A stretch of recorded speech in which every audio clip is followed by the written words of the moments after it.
trouble because I've had cases involved there. Good evening. Thank you for joining us for our regularly scheduled council meeting on Tuesday, October 25th at 7 p.m. Madam Clerk, if you'll call the roll. Charlie Davidson. Here. George Glover. Here. Ben Saucetta. Here. Kyle Nordick. Here. Tom Jones. Here. George Capps. Here. Brandy Bailey. Here. Jim Schrader. Mr. Mayor, you have a quorum. Thank you. Pastor Gary Wittig will lead us for our prayer, and Brandy will lead the pledge.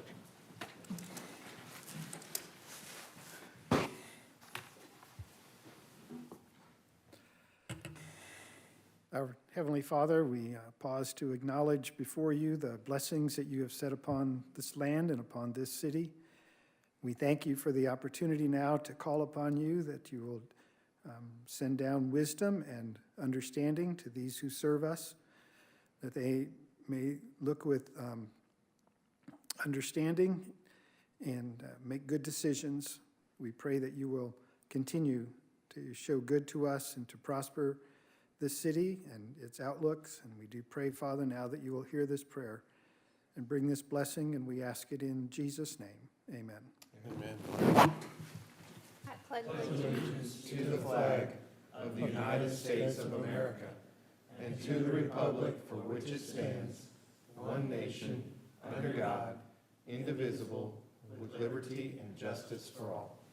Thank you. Please be seated.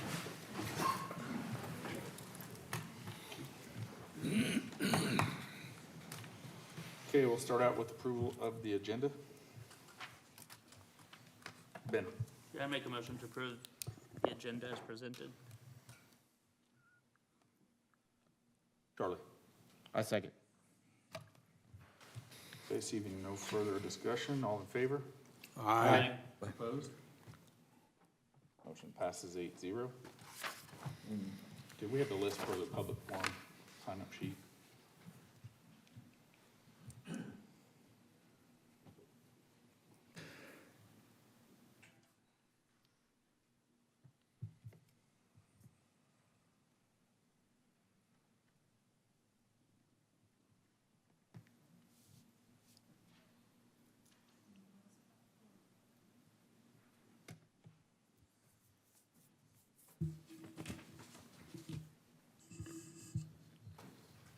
Thank you, sir.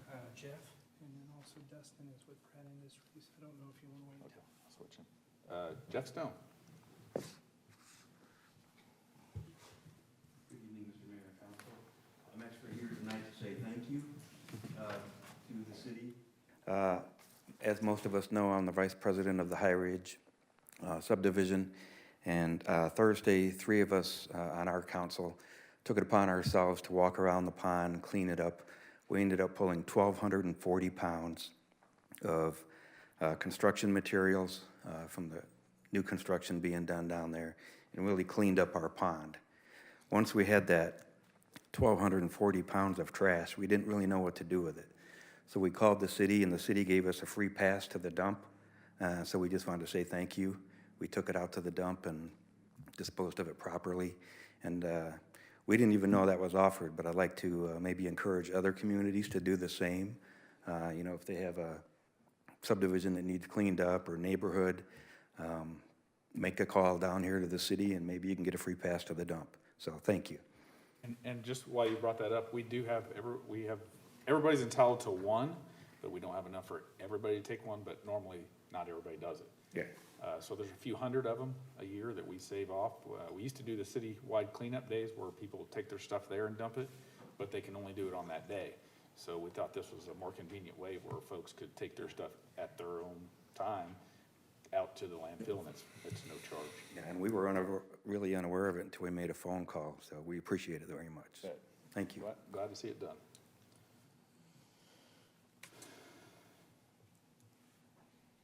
Okay, staff reports. Finance Director.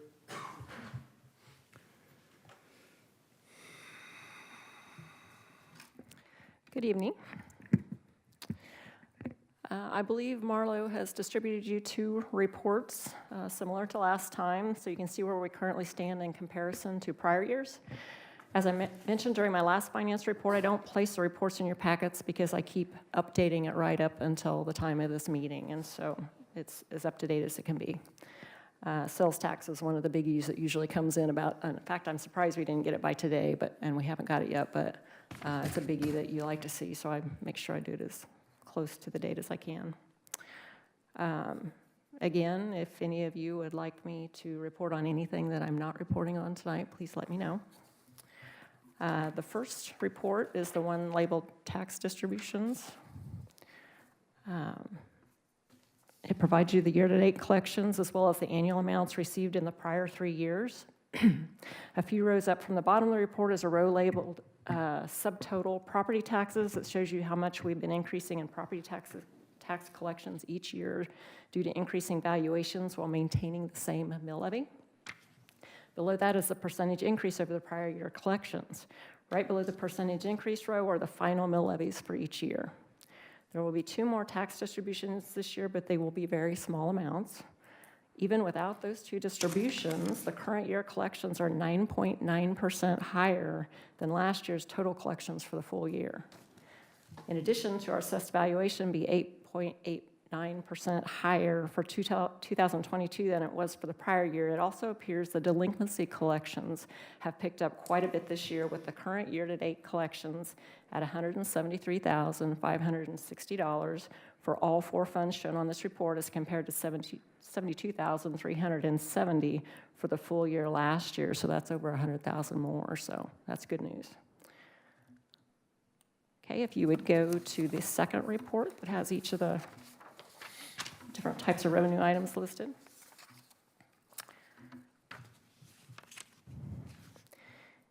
In each of the sections, similar to last time, one column shows you how much a full year's collections were, and the year-to-date column shows you how much we collected this year as compared to collections through the same time frame in each of the prior years.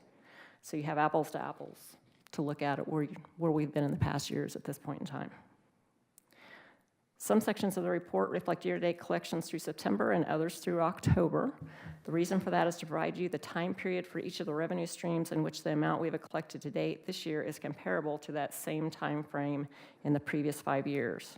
For example, as I said, we haven't yet received our October sales tax payment, so for comparability, I've provided amounts through September for all the years reflected on the report. Okay, for the sales tax, our sales tax collections are doing very well.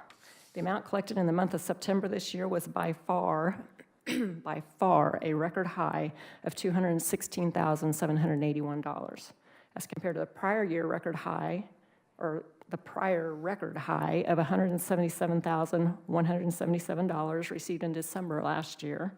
The third highest sales tax collection in Park City's history was $176,750 that we received in August of this year. So 2 of our highest 3 years collections ever were received in August and September of this year. That's pretty exciting.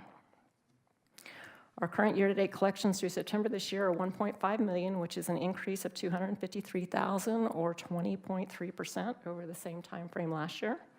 Our 2022 budget is set at $1.5 million, so we've hit our budget with 3 months of collections still to come. There's been some cooling down of some sectors of the economy and a lot of discussions regarding whether or not we're in a recession. But since the amounts we will receive in October through December this year were mostly collected by businesses in August through October, it seems highly likely that we'll collect more sales tax this year than we did last year. Franchise fees. Collections through the end of September this year are $708,000 as compared to $540,000 for the same time period last year. Sorry, I sound kind of froggy tonight for some reason, which is a 31% increase or $168,000.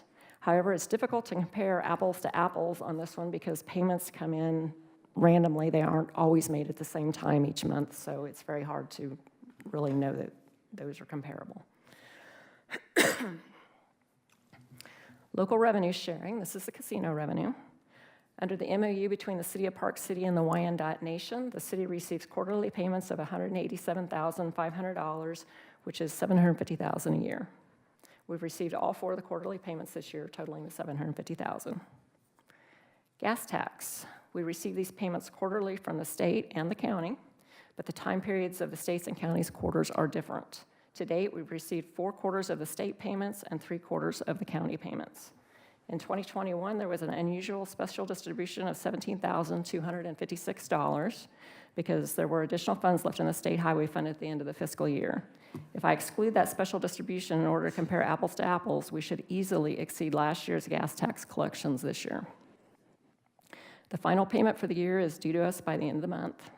2022 is doing well, given that there have been some really high gas prices during the year, and the gas tax is based on gallons, not dollars purchased at the pump. Transient guest tax. This tax is down $27,860, or 14.6%, compared to the same period last year. The first quarterly payment received in 2022 was higher than the prior years, but the subsequent 2 quarterly payments have gone south as a result of losing the Best Western Hotel and other motel being closed for remodeling. The transient guest tax payments are deposited to the Convention and Tourism Fund, and they are that fund's only revenue stream. All the C&T Fund began the year with an unencumbered cash balance of over $500,000. We asked the C&T Committee to pull back on spending. The past level of spending, if continued in the future, would exceed collections and deplete the cash balance over time.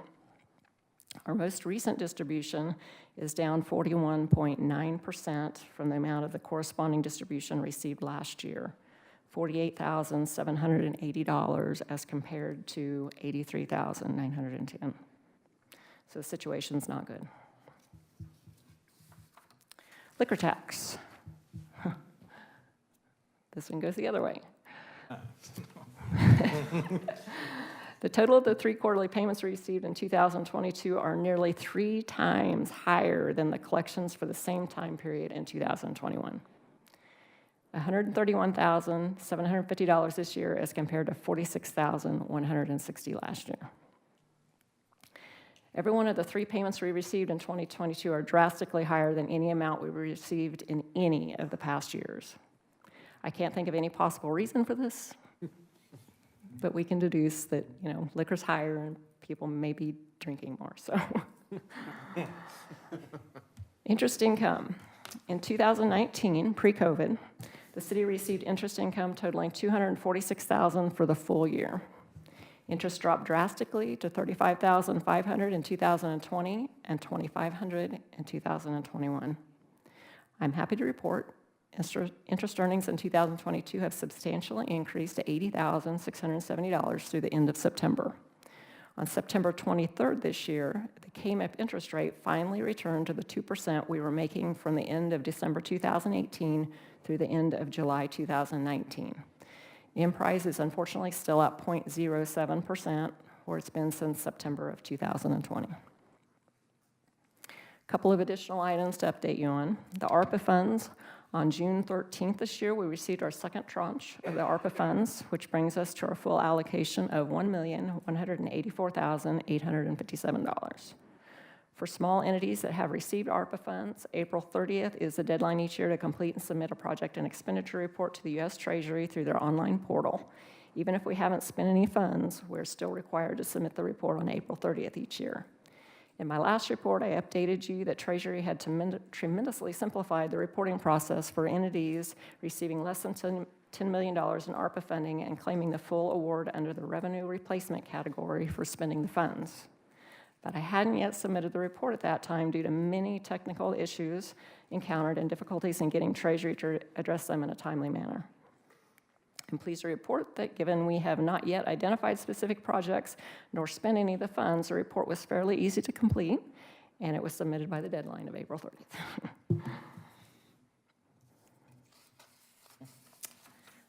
And the last item, the Kansas Set-Off Program.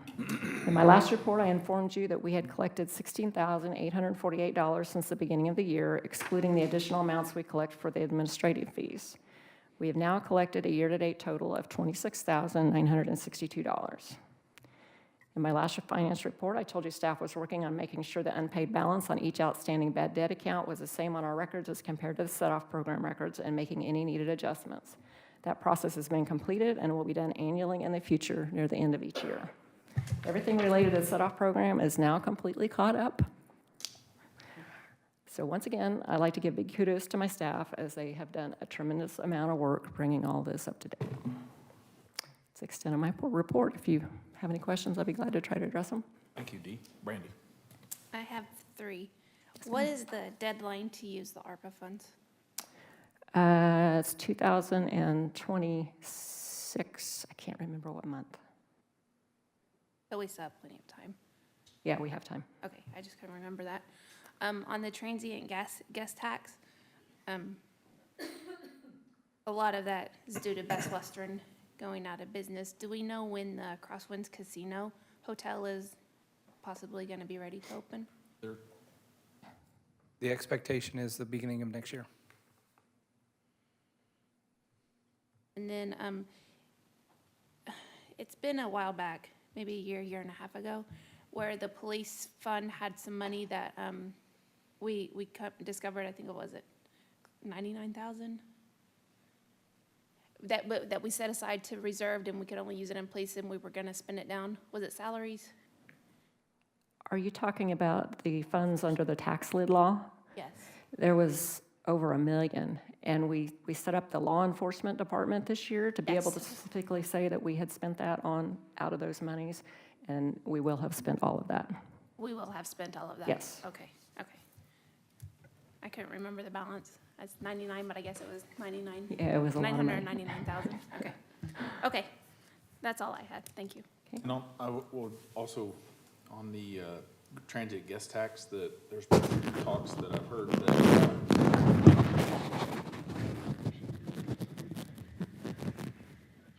one of the hotels that's in Park City already on Aircap Drive is being rebranded and will be a national chain. So hopefully that'll help us too and give us a little boost in the transient guest tax once that happens. So anyway, thank you, Dee. All right, we have the consent agenda. Do I see a motion? Ben? Mayor, Yes. can I go ahead and pass a few bits of information, please? Oh, yes. The most pressing update tonight is the water main break that some of our residents are experiencing right now. First thing this morning, staff discovered that there was a water main break. It's on Charleston in between Hydraulic and Randall. They started to work in on it right away, but encountered some unforeseen circumstances that will most likely delay the completion until later on this evening. In fact, that's where the Public Works Director and the assistant, all hands are on deck right now over there trying to take care of that particular problem. But it is impacting those residents that live on Charleston, like I said, between Hydraulic and Randall. Secondly, I know the council is aware of this, but we wanted to convey the city's hearts and prayers to Henry Spurlock's family. Henry was a police officer with Park City for more than 27 years, and he passed away just over a week or so ago. Last night, there was a public meeting held here at the City Hall for citizens to weigh in on what amenities they would like to see incorporated into the Parks Master Plan, as well as those that they would prefer not to be included. We did have a good turnout, somewhere between about 25 and 30 folks. For those that were not able to attend, there will be an online survey that will take the same features and questions that were posed last night and put them in an online survey. That should be posted to the city's website and Facebook pages somewhere here within the next couple weeks. The results of both of those efforts will be compiled and shared towards the end of November, towards the beginning of December. As far as the schedule, I'd just like to remind council that tomorrow is the monthly Park City Chamber of Commerce luncheon. It's at the library from 11:30 to 1, and the guest speaker will be Senator Moran, who will be giving an update on what's going on as far as the state of Kansas, as well as at the federal level. And finally, a bit of good news tonight. The 77th Street and Broadway Roundabout project was recently nominated and won the American Council of Engineer Companies of Kansas City Public Improvement Award for those cities with a population of between 5,000 and 20,000. The award will be presented to the city at this year's Kansas Association of City and County Managers, which is in Great Bend on December 1st. So just wanted to make certain council was aware of that. Thank you. Charlie? Oh, sorry, that was from before. Ben? I'm still moved on the next part, so. Tom, did you have something? Yeah, I did. I wanted to bring to Sean's attention, he may already be aware of it. I've been approached by a local company about, Wichita's just implemented a catalytic converter ordinance. And I think he's talked to the chief and was wondering about maybe having Park City look at that. We plan on bringing that back for consideration on November 15th. Okay.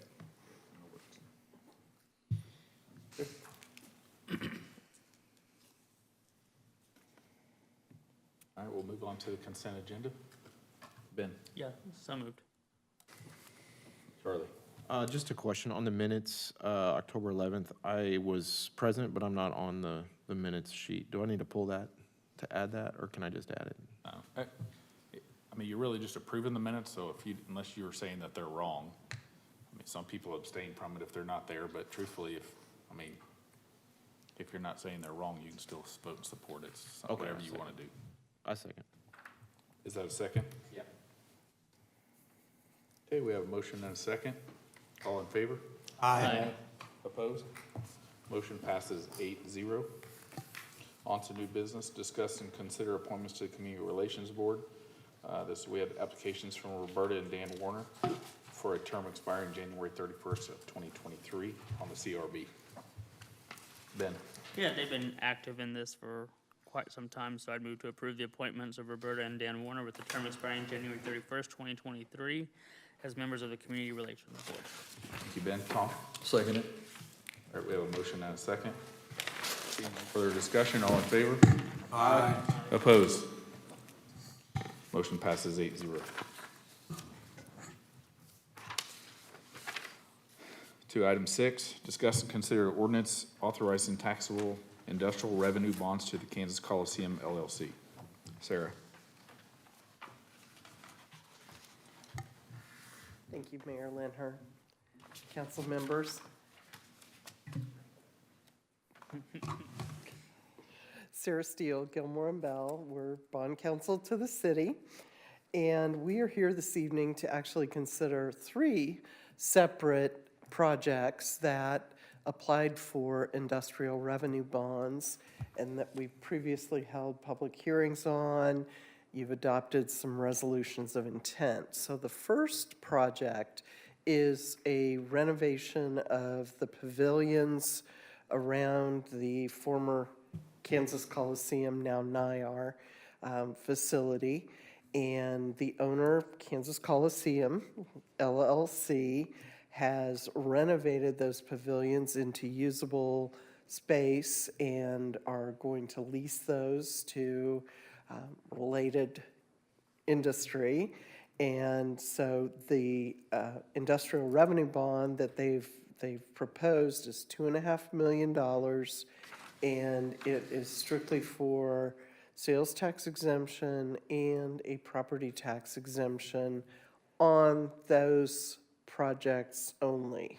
So just on the renovation of the pavilions. You might recall many years ago that the Kansas Coliseum project, when it was acquired, had a property tax abatement, but that is, I believe, expired.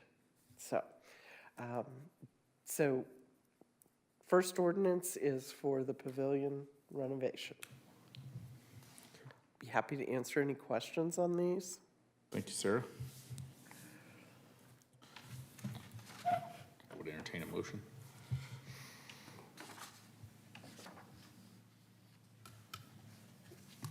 Jim? I don't have any questions, Sarah, so I would move to approve ordinance number 1152-2022 and an ordinance authorizing the city of Park City, Kansas to issue its taxable industrial revenue bonds series 2022 for the purpose of paying the cost of renovating, constructing, and equipping a commercial facility and authorizing certain other documents and actions and connections therewith. Thank you, Jim. Kyle? Second. Okay. Have no further discussions on the matter. This will be a roll call vote. Madam Clerk? Charlie Davidson, Aye. George Glover. Aye. Ben Sosetta, Aye. Kyle Nordick, Aye. Tom Jones. Aye. George Capps. Aye. Brandy Bailey. Aye. Jim Schrader. Aye. Thank you. Motion passes 8-0. On to item 7. Discuss and consider an ordinance authorizing taxable industrial revenue bonds to Eden's Property Management LLC, also called Store More Space 135. Sarah. Thank you. Stormore has constructed their facility over on the west side of 135, and they sought only a sales tax exemption on all of the materials and purchases that they made to construct the facility. So this is a short-term industrial revenue bond issued by the city, and just looking for the amount. It will only remain outstanding for a relatively short period of time. There is no associated property tax exemption with it. The total principal amount is $2,230,000 for that project. Thank you. Ben. Yeah, I make a motion to approve ordinance 1153-2022, an ordinance authorizing the city of Park City, Kansas to issue its taxable industrial revenue bond, series 2022, for the purpose of paying the cost of the acquisition, construction, and equipping of a commercial facility, and authorizing certain other documents and actions in connection therewith. Thank you, Ben. Charlie? Second. Have a motion and a second. I'm seeing no further discussion. This will be another roll call vote. Madam Clerk? Charlie Davidson. Aye. George Glover. Aye. Ben Sosetta. Aye. Kyle Nordick. Aye. Tom Jones. Aye. George Capps. Aye. Brandy Bailey. Aye. Jim Schrader. Aye. Motion passes 8-0. Move to item 8, discuss and consider ordinance authorizing taxable industrial revenue bonds to Pratt Properties 2, LLC. Sarah. Thank you. The final industrial revenue bond for the year is the IRB for Pratt Properties 2. They constructed the facility that I'm sure you've all been by. It's a pretty good size, down on Hydraulic. And they they obtained a sales tax exemption on all the materials that they purchased for that construction of the project, as well as a 10-year property tax exemption on that project. So that industrial revenue bond will be issued in the approximate amount of $51 million for that facility. Again, I'd be happy to answer any questions. Thank you. Also, Dustin is also signed up from Pratt Industries. Ben. I was gonna say, oddly enough, I have been by, we weren't invited in, but I have been by the Pratt facility, but I'll wait until this is done. Hi, welcome. Thank you for coming tonight. Good evening, everybody. I'm Dustin Carver, the general manager at Pratt Industries. This is Jeff Norris. He's our plant manager. We are very excited to be in Park City. Obviously, it's been a project getting that thing built, but Park City's been great to work with. Sean's been great to work with, so we appreciate all your help. You know, we are very excited to be there. We're excited to get settled in and be part of this community. And but really what I want to address is, I mean, your comment kind of, but we had a recent dedication event that our owner, Anthony Pratt, put on with the governor. And there's obviously some media that came out from that event. That's really the reason our owner does that, is to get the press on the new buildings like that. But and you know, concerns came to us from Sean, from several of you, that you know, some of those things mention Wichita instead of Park City, and you know, we just wanted to apologize for that, and I'll try to explain you know why that is a little bit. But you know, I have you know quite a few articles. Most of those are all Park City, but there were a couple that had Wichita that I think you guys brought up to Sean. So we just wanted to address that. You know, really the challenge is we've been doing business as Love Box Company and Pratt Industries for the past, 65 years in this area, Wichita and surrounding area. And so the challenge is, ever since Pratt bought us in 2005, in their system, we're Wichita, that's the plant name. And we've got a lot of software systems and reporting systems that say Wichita, and those probably are not going to change just because we moved the plant. It's the same team, and just to undo all that in all the systems is difficult. So, internally and as corporate knows us, we're the Wichita plant. But we're in Park City. That's what we're conveying to all of our customers. That's what's on our business cards now. So we are in Park City. And I apologize that there were several things that had Wichita on it.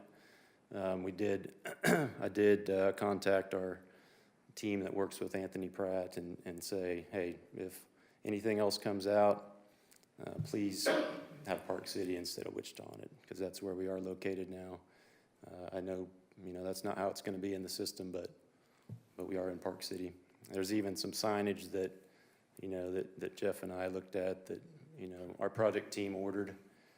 We didn't really have any say in that, but it says Wichita on it. And you guys probably drive by it every day and see that, but we are going to try to change that out so it says Park City. But we just wanted to apologize. I know that was frustrating to some of you guys, and we get it. We understand. You guys are competing with Wichita for businesses, and you guys definitely did a great job of,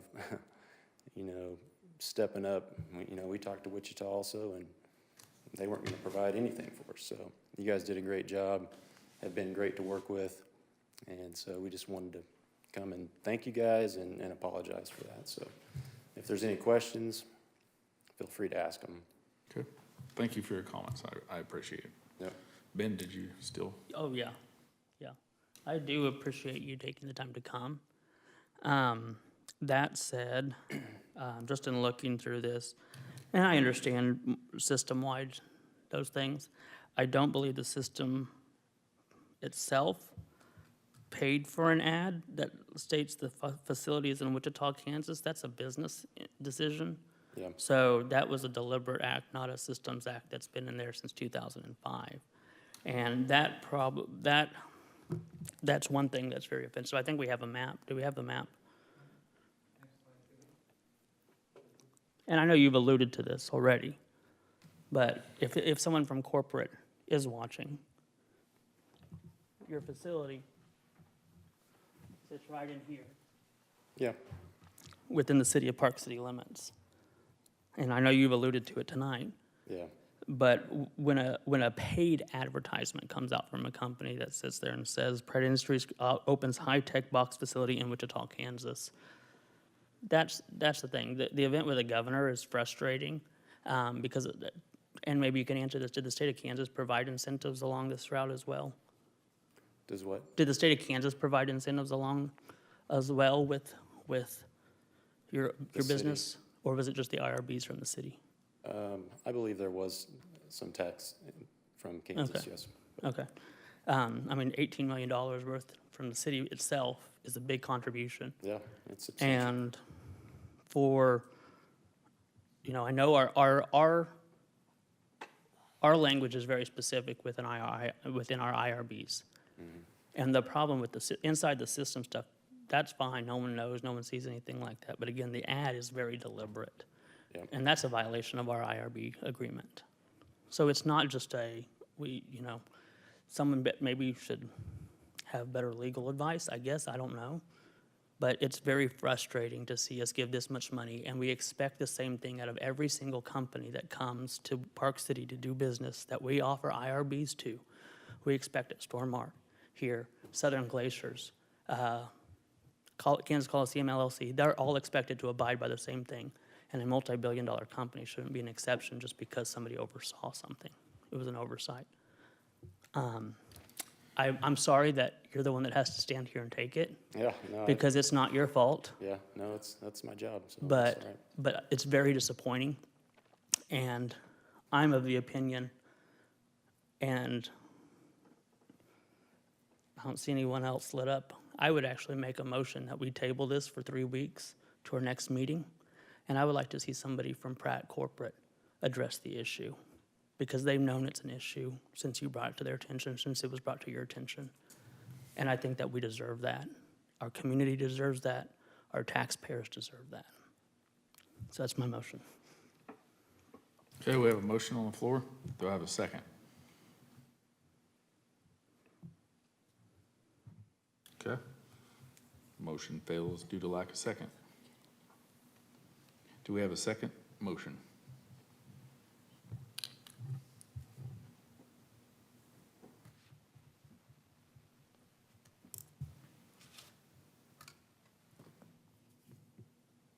Brandy?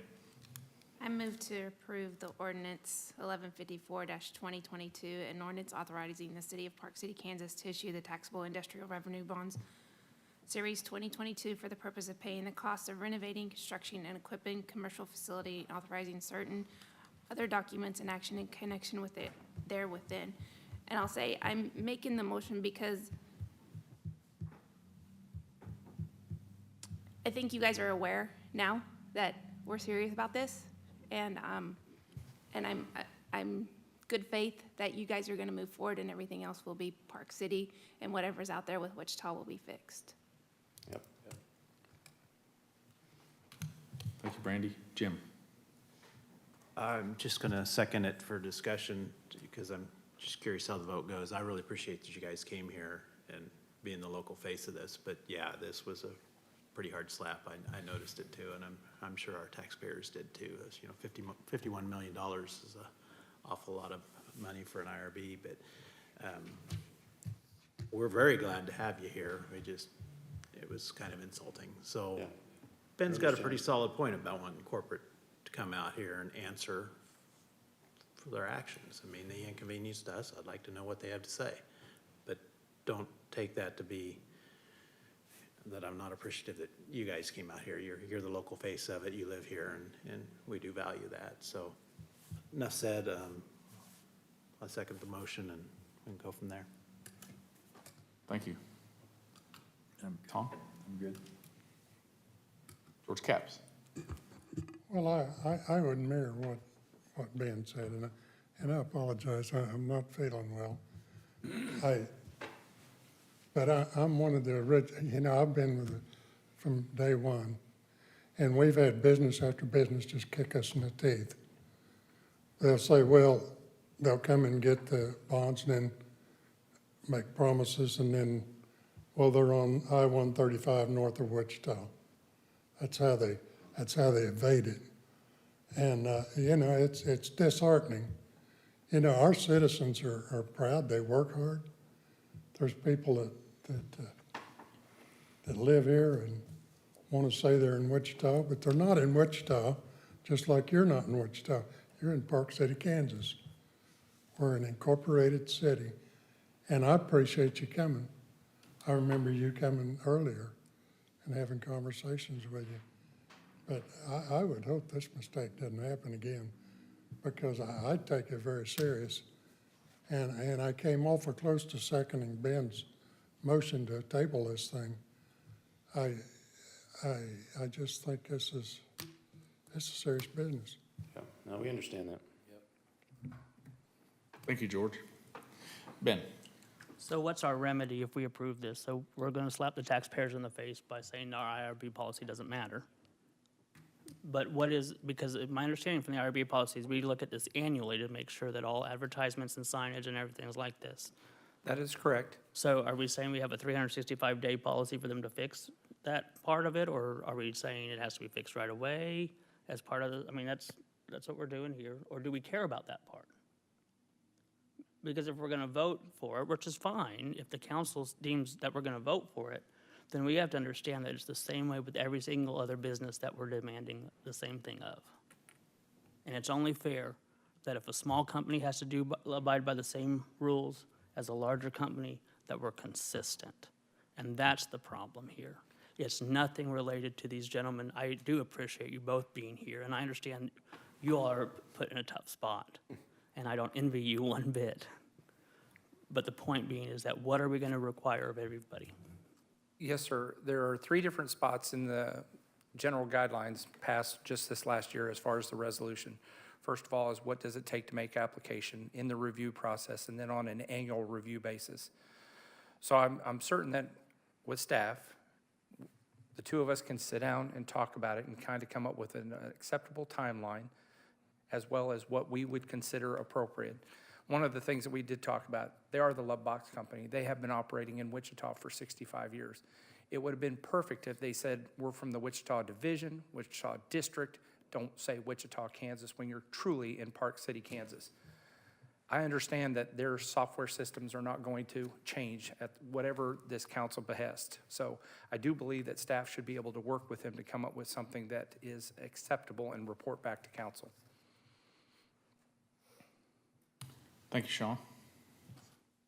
Tom?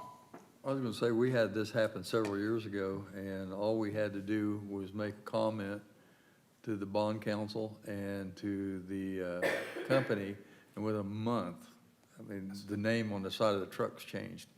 He hadn't even thought about it, and I think that these gentlemen are probably sitting the same way, where they were working through the process locally, and corporate came in and Yes, sir. helped them out the wrong way, and so I think it's fixable. Thank you, Tom. George? Well, you know, Philip Elder was, I don't think he's with them anymore, but he was really a nice man, worked good up here. And the Loves, I had a tragedy in my life several years ago. Someone who worked for the Love Box, and in my archives, I've got a big handwritten letter from Mr. and Mrs. Love, who were super people. You know, that they are strong Christian people. I cannot say enough good about them, and I'm sad that this is happening. But I wish you luck. I think it'll get straightened out. We will. Good. All right, we've had a good discussion. This will be a roll call vote. Madam Clerk, if you'll call the roll, please.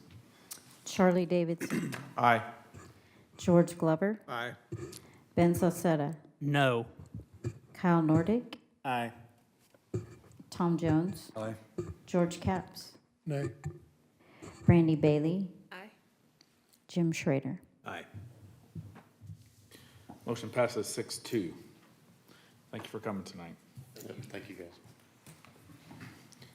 On to item 9, consider authorization to hire accounting specialist position. B.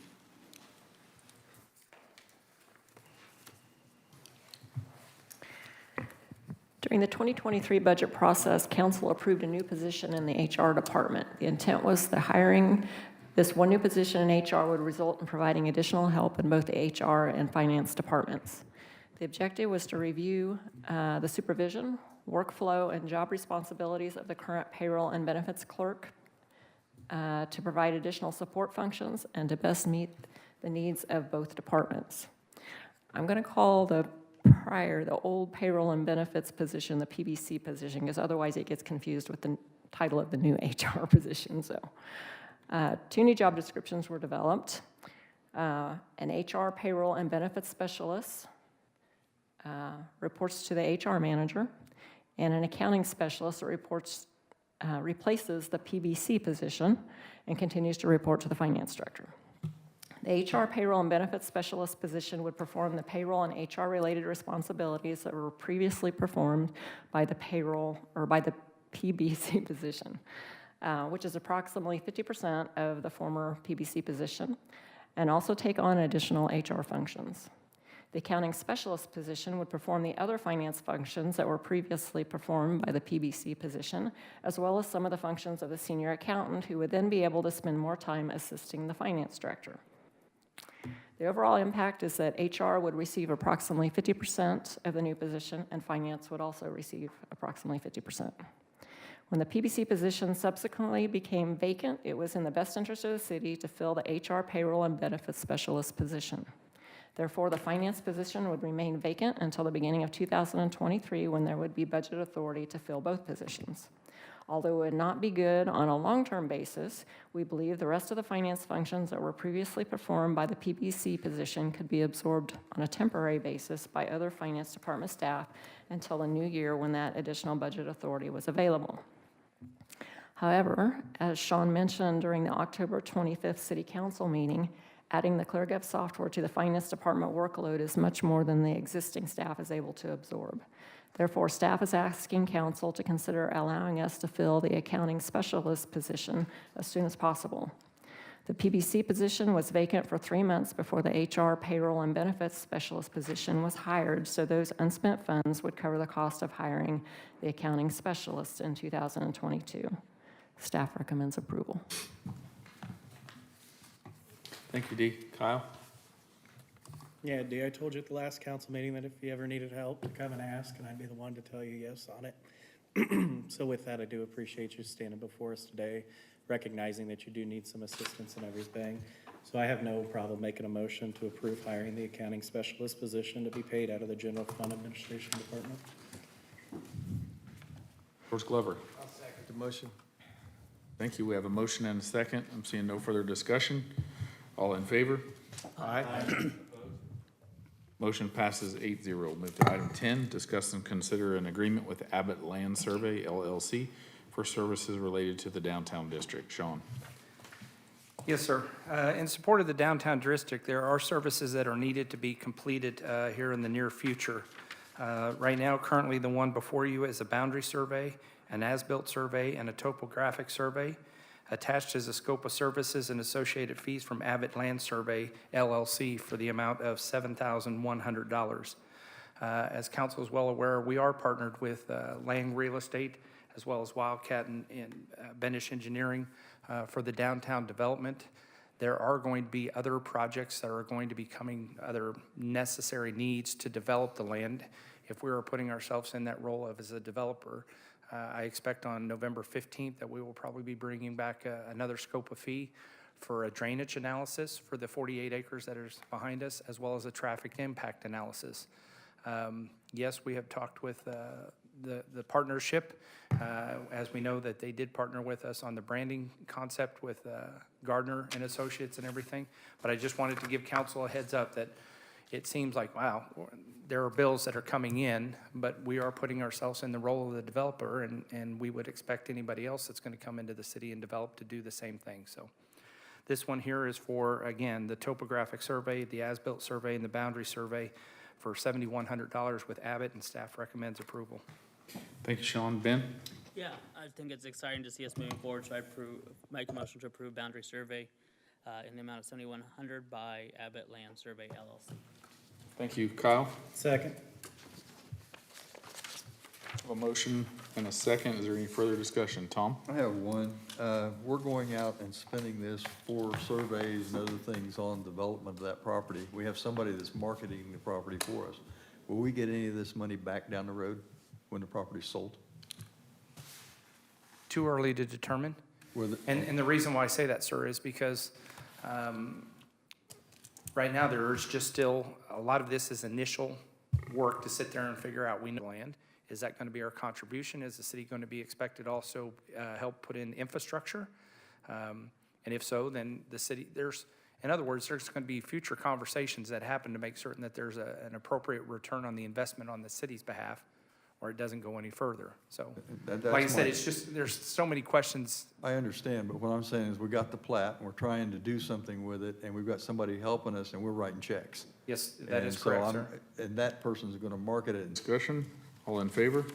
Aye. Opposed? All right, motion passes 8-0. Governing body reports, we'll start with Jim. Don't have anything to report tonight. Randy? I just mentioned there's a CCUA meeting on Thursday at 4:30 at Bel Air City Hall. So if you guys want to attend to hear what's going on, we're still talking. He and I